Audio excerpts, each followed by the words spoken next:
Alright guys, it's me, the TYCOON, coming back to you with another episode review, and this is of Ahsoka episode 3.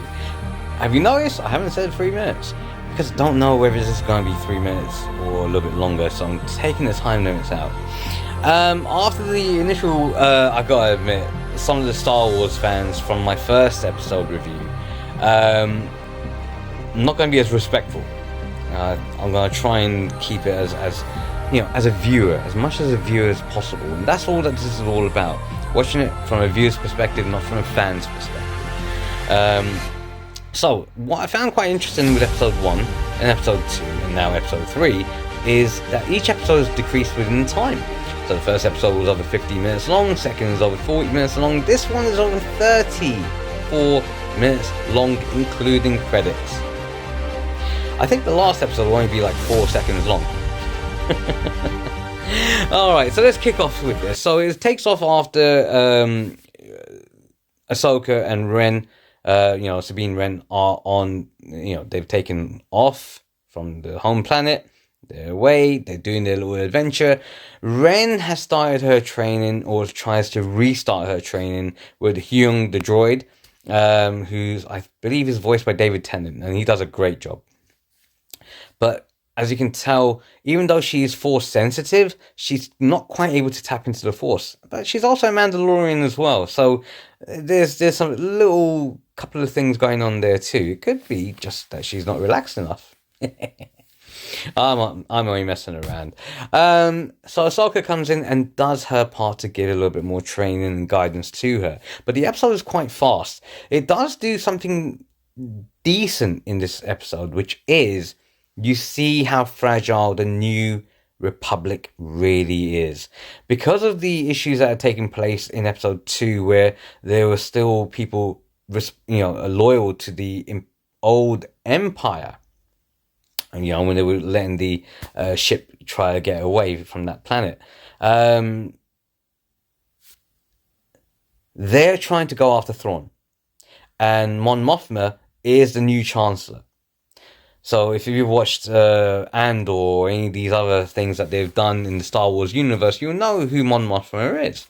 And because of it, they're trying to initiate, looking for Thrawn, going after him because they believe that Thrawn is still alive, and so is Ezra Bridger. However, there are people within the New Republic, within their Senate, within the committees, that are totally dead against this. And guess what? On a Democratic group vote, they vote it down. They oppose everything because they don't believe it. They don't believe that someone could survive for so long. And, is it the old gang trying to get back together? While that's taking place, Ahsoka, Hyun, and Ren get to the Eye of Sion, where it's being scanned by Hyun, who believes that's actually a massive hyperdrive gate. So they're trying to set this up to be that this is the best way of being able to get to Thrawn, because he's based somewhere else. Because you actually see the map, that little orb. The map is huge. They pinpoint everything. Even Balin's taken aback by how huge this map is. There is a dogfight that takes place in space as well, and you kind of got shades of A New Hope, where Ren goes to the back and gathers a gun, starts shooting some of these ships down. Which ships are going to be destroyed and which ships are going to survive. It's kind of predictable that way. And they crash land on the planet. Haiti, the new, I believe, who's the new Dark Sith apprentice, she knows that they're around. Balin sends out his troops at the end. It's kind of bittersweet with Ray Stevenson doing this character because, Ray Stevenson was a force to be reckoned with in the acting world. And, seeing this is kind of bittersweet. But Ahsoka, as always, is, it's not the Ahsoka that we're used to.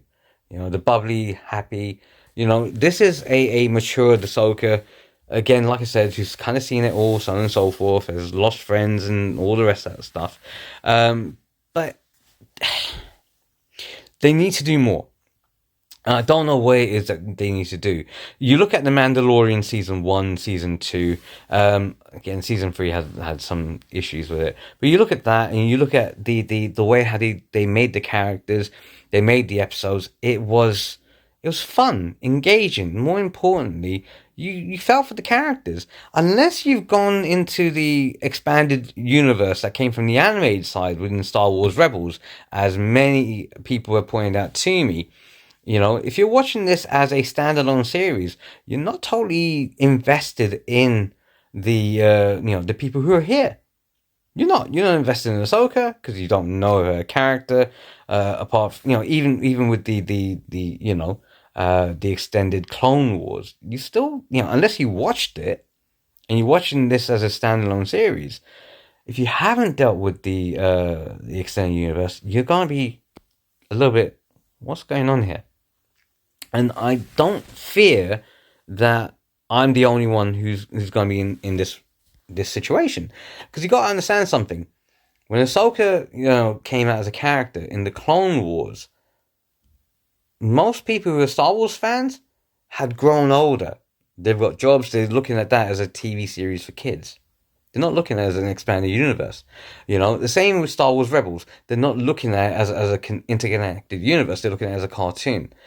Because if they're now older. I'm 47 in November, and I've grown up on Star Wars. But having said that, my kids would have watched Rebels and Clone Wars. So this is where I think the disconnect is. And, for some people, they'll feel it, and other people, they won't. And I think that's where the battle with the fandom is at the moment. So, as a standalone series, yeah, it's enjoyable in certain parts, but not quite there just yet. I'm looking forward to episode 4, though, so I will be watching that. Hopefully, it'll be the same amount of time and not less. As always, guys, if you're watching this on YouTube or TikTok, leave me a like, leave me a comment. Just let me know what you think.